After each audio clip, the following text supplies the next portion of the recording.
श्री गोपाळ कृष्ण भगवान की जय. लीळा नंबर 82. दायंबाला गंगेचा दृष्टांत निरूपण. दायंबाची औसावर भाव बुद्धी नव्हती. एके दिवशी सर्वज्ञ फिरायला गेले. गंगेच्या काठावर बसले होते.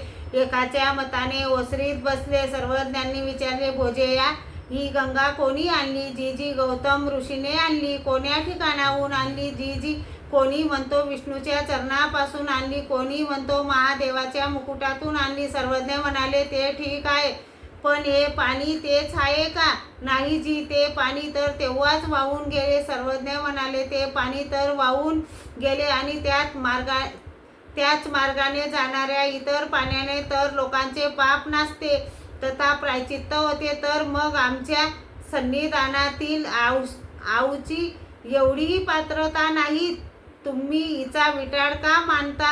ते म्हणाले, हो जी. मग त्या दिवसापासून ते औसाला मानायला लागले. श्री गोपाळ कृष्ण भगवान की जय.